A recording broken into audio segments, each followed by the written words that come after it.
سلام تاسو ته یاران صاحب ټولو لیدونکو ته دا چې په ماشومانو لوبې څونه اغیزه لري یا بد تاثیر لري او که ښه نن په دې بحث کوو. تقریبا ماشومان خدای پیدا کړي د دې لپاره دي چې لوبې وکړي او مستي وکړي او سنت هم دا ده چې ماشومان پرېږدي چې هغه لوبې وکړي، شوخي وکړي، ساتیري وکړي.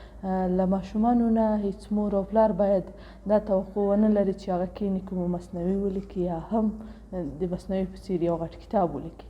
خو بدبختانه زموږ په ټولنه کې اوس بعضې مور او پلار دي دونه افراط کوي چې ماشومان نه پرېږدي لوبې مه کوه او ټوله ورځ درس ووایه او کتاب ده او قلم ده، یعنې ډېر فشار پیرولي. خو دغه یعنې ښه کار نه ده. د ماشومانو نه د ماشومانو ماشومتوب اخیستل، د هغو لوبو اخیستل دا د یو رقم محرومول دی چې نه باید محروم شي. ګوره که ماشومان په ماشومتوب کې هغه لوبې او مستي ونه کړي او په هغه زمان کې تخلیه نه شي، کله چې دا غټان شو بیا ځینې خلک تاسو به هم لیدلی وي چې ډېر غټ دي خو د ماشومانو کارونه کوي، ماشومانه خویونه لري. بیا ورته ویل کېږي د ټولنې کې چې ته خو غټ سړی یې، ولې داسې کوې، د ماشومانو کارونه کوي. خو د دوی هغه عقده نه ده خالي شوې. فروید وایي که چیرې دوی پرېښودل شوي وای په ماشومتوب کې چې ماشومتوب وکړي یا هغه د ماشومتوب کارونه وکړي، ماشومانه کارونه وکړي، د هېڅ وخت په لویتوب کې دا کار نه کوو چې د ماشومانو کارونه کوي. خو همغه عقده لري چې بیا لوی شو توقع نه کېږي چې نه باید د ماشومانو کارونه وکړي، د ماشومانو کارونه کوي او څوک څه ورته ویلی هم نه شي. یعنې له ماشومانو نه باید د ماشومانو ماشومتوب واخیستل سي او د ماشومانو ماشومتوب په دې طریقه مور او پلار نن سبا بدبختانه ورنه اخلي چې ماشومانو ته وایي چې په کور کښېنه، د مشرانو غوندې، د مشر ورور غوندې دي، ټوله ورځ کتاب واخله او یوه مصنوعي موږ ته ولیکه. همدغسې یو توقع ورنه لري. یا هم بدبختانه ځینې مور او پلار دي چې خپلو اولادونو ته یو آیپډ اخلي یا یو موبایل ورته سمارټ موبایل اخلي او ورته وایي چې نور شوخي مه کوه، د باندې مه ځه، کوڅې ته مه ځه، موټر باندې بال باندې په دې شیانو باندې شوخي مه کوه، د آیپډ واخله په دې کې چې هر څه کوئ او کوئ. خو مور او پلار نه پوهېږي چې دغه ټکنالوژي به د ماشوم ته څومره ضررمنه واقع شي او څومره به ضرر ورته ورسېږي. یو خو دا چې د ماشوم به ساکنه پاتې کوي، یعنې همیشه به په یو ځای کې ساکنه ناست وي، فعالیت به جسمي نه لري، لاس او پښې چې وخوځوي داسې یو لوبه نه ده. موبایل به یې لاس ته نیولی وي او ټوله ورځ به ورته هغې ته ګوري یا لوبې کوي یا ګیم هر څه چې کوي. دا ګوره یو ساکنه پاتې کېدل یعنې دی له رشده پاتې کوي. هغه سالم رشد چې باید ماشوم په ورزش باندې ترلاسه کړي یا منډې وهلو باندې یا شوخي کولو باندې، له هغې نه یې محرومه کړو. بل دا چې ماشوم سترګې ورخرابوي. که چیرې حتی نه دا جسمي زیانونو ته چې موږ یې لیدلی شو دې ته یادواري شم، بل د ماشوم سترګو ته ډېر زیانمن واقع کېدی شي. بل دا چې رواني نظره دغه ماشوم په مجازي نړۍ کې لویږي او په مجازي نړۍ کې لوبې کول زده کوي. یعنې دی په حقیقي ژوند کې هېڅ شی نه ده او په حقیقي ژوند کې برخورد نه شي کولی، له حقیقي لوبې نه دي کړې. دغه ماشوم یو مجازي دروغینه ژوند زده کړی چې دا په راتلونکي کې هم همداسې یو توقع لري. بیا چې کله غټېږي او د رښتیا ژوند ته ورځي، رښتینې مسایلو ته په ژوند کې مخ کېږي، هغه په اسانۍ دا ماشومان نه شي حلولی. دغه هم یوه غټه بدبختي ده چې اوس ټکنالوژي منځته راوړې. بل دا چې دغه ماشومان چې همیشه موبایل ته ګوري له نورو سره معاشرت یا برخورد نه زده کوي. ګوره کله چې ماشومان لوبې کوي، بعضې لوبې دي، ځینې لوبې دي د ماشومانو منځ کې چې مثلا ته مشر یې، ته پولیس یې، ته مثلا استاد یې، زه شاګرد یم. دغه د هر چا نقش لوبول دا ماشوم ته دا جرأت ورکوي چې هغه یو انتخاب بالاخره وکړي چې زه څه شم.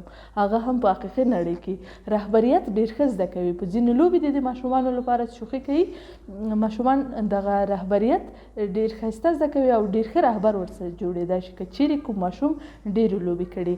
ځینې لوبې دي دغه بال یا فوټبال د ماشومانو پښې ډېرې قوي کوي او ځینې لوبې دي چې د ماشومانو ذهن ډېر ورقوي کوي که مشران هغه لوبې ورسره وکړي. په هر صورت نه باید ماشومان له لوبو کولو څخه محرومه شي او د هغوی ماشومتوب ورڅخه واخیستل شي. د ماشوم له حقوقو نه یو هم دا دی چې مثلا ماشوم باید لوبې وکړي. که چې د ماشوم موږ دغه حق ورڅخه اخلو، یعنې دی موږ له ډېرو شیانو نه محرومه کړو چې هغه په ماشومتوب کې باید ترلاسه کړي وای. مثلا له نورو سره برخورد، هغه رشد چې باید د سالم رشد کړی وای، د جسمي له نظره، روحي له نظره، له هغه هر څه محرومه کړو. دغه تکنالوژي ته نه چې راغلې ده دا د ماشومانو لپاره نه ده. نه باید ماشومانو ته یو آیپډ واخیستل شي او د هغه ټول ژوند ورته تباه کړي. سمه ده چې ځینې مور او پلار یې توان لري یا سیالي او شریکي کوي او یو آیپډ اخیستل ډېر عادي کار شوی دی د مور او پلار لپاره او دوی له خپل مسؤلیت بېغمه کړي دي. ځکه چې که ماشوم شوخي وکړي بیا باتمن کوټ هم چټلی، بیا باتمن کور هم چټلی، بیا باتمن کالي هم چټلی، بیا به هغه مور او پلار ورته تبدیلوي. خو که چیرې ته نه آیپډ ته ناست او موبایل ته ناست مور او پلار به یې له دغه ټولو مسؤلیتونو نه خلاص. نو دا یوه اسانه طریقه ده د دوی لپاره. خو بدبختانه دغه بیا ماشوم ته ډېر ضرر لري او ډېر تاوانونه په راتلونکي کې ورته لري. ګوره په خارجي ملکو کې چې خاورې نشته د موږ غوندې هېوادونه یې نه دي چې خاورو ډک دي، شهر نسته، آزاده فضا نسته، بیا دوی دغه خپل ماشومان د مکتب له طرفه همیشه په اونۍ کې یو ځلې داسې دښتې ته بیایي چې په هلته خاورو او شګو کې ماشومان لوبې وکړي او ساتیري وکړي. ځکه دا خاورې سره عادت کېدل د ماشوم او خاورو کې لوبې کول د ماشوم دا ډېر ماشوم د جسمي او روحي له نظره قوي کوي. د موږ مور او پلار بدبختانه د دغه بدو په تاثیراتو یې نه پوهېږي او ماشوم ته تنها یو آیپډ ورکوي او یو ګیم هم پسې کې ورته اچوي چې دا کوه، ټوله ورځ نور لټېږه مه، شوخي مه کوه، کوڅې ته مه ځه، له نورو ماشومانو سره دا کوه، هر څه چې کوي. خو نه پوهېږي چې په دغه باندې نن سبا ماشومان معتاد شوي دي د دوی ماشومان او ټوله ورځ همدا کوي. مثلا دغه د ځینو ګیمو ضررونو ته که تاسو وګورئ چې نن سبا په سوشل میډیا کې ډېر بحث پیروان ده، لکه نه پوهېږم پابجي و، کرش ده او چی شي چې په دې باندې ډېر غټ غټ کسان معتاد شوي دي او دغه د دې سبب کې شوي دي چې دوی په هغه ګیمونو کې تعصب، قتل، قطار، ظلم، وحشت، یو بل ته بې احترامي دغه شیان زده کوي. نو په مجازي نړۍ کې دی چې هغه خلک چې دا گیم کوي هغه له دوی نه ډېر پورته دي، موږ له سویې نه ډېر پورته دي. طبعا هغه خلک چې زموږ له سویې پورته دي نو هغو نه موږ ډېر زر متاثره کېږو او الګو اخلو. نو که چیرې دوی په حقیقي نړۍ کې نه اوسي او هغه مجازي نړۍ کې له نورو خلکو بل فرهنګ نه فرهنګ زده کوي دا په دوی ډېر بد تاثیر لري او پرې روږدي کېږي. بل چې دغه ماشوم ته وایي 1 ساعت موبایل ورکول دا معنا لري چې هغه یو سګرټ وڅکي. برابر ده له دې سره چې ماشوم 1 ساعت موبایل کې گیم وکړو، له دې سره برابر ده چې هغه یو سګرټ وڅکي.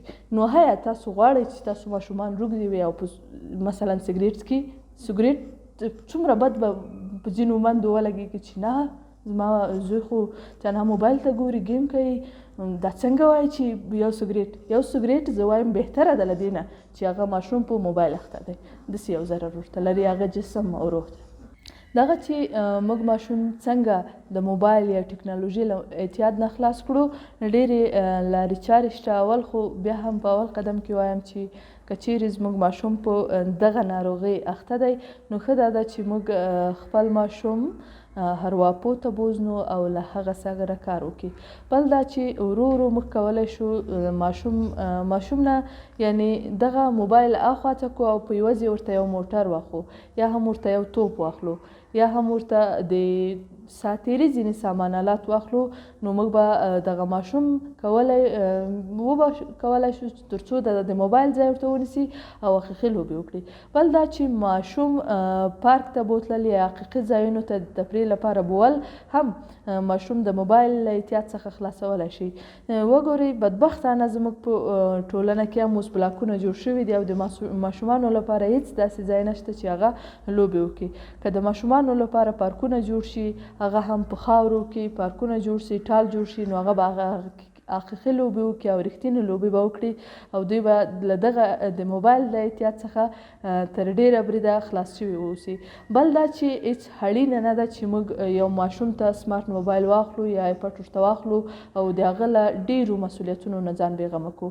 ښه دا ده چې موږ ماشوم ته د لوبو سامان لکه موټر، توپ، که چیرې نجلۍ ده ګودیګکه نه پوهېږم همداسې ډېر شیان شته په بازار کې چې کولی شو موږ ماشومانو ته د آیپډ پر ځای واخلو تر څو هغه مناسبې لوبې چې د ته هم جسمي رشد ورکولی شي هم ذهني رشد ورکولی شي هم په د کوم بد تاثیر نه لري نو هغه لوبې ماشومان پرې ترسره کړي او ویې کړي او هیڅ وخت له ماشومانو څخه د هغوی ماشومتوب وانخیستل شي. دغه ماشوم ته دا ویل چې لوبې مه کوه، کوڅې ته مه ځه. سمه ده، زه دا نه وایم چې ماشومان د کوڅې کې لوبې وکړي داسې یو ځای کې چې هغه مناسب نه ده د ماشوم لپاره، خو د ماشومان نو چیرته لوبې وکړي. که چیرې تاسو کوم پارک ورته لیدلی وي چې هلته ټول ماشومان جمع سي او لوبې وکړي، خو هماغه ته اقل د ورځې 1-2 ساعته بول له ماشوم ډېر به ماشوم ته ښه تمام سي. بل دا چې د ماشوم نه د هغه د ماشومتوب په اندازه باید توقع ولرو. نه باید له ماشومانو نه موږ ډېرې غټې توقع ولرو چې ماشوم هم زموږ غوندې حوصله ولري او ټوله ورځ د هغه درس ووایي او کتاب دې ور واخلي او سر دې له کتابه پورته نه کړي. نه باید له ټولو ماشومانو نه من دې دا توقع ولري چې زما د لیور زوی په مکتب کې اول نمره شو او زما زوی ولې نه شو. خو ټول ماشومانو استعداد یو شان نه ده. د ماشوم نه باید د هغه د استعداد په اندازه باید توان ولري او نه هم ټول ماشومان اول نمره کېدلی شي.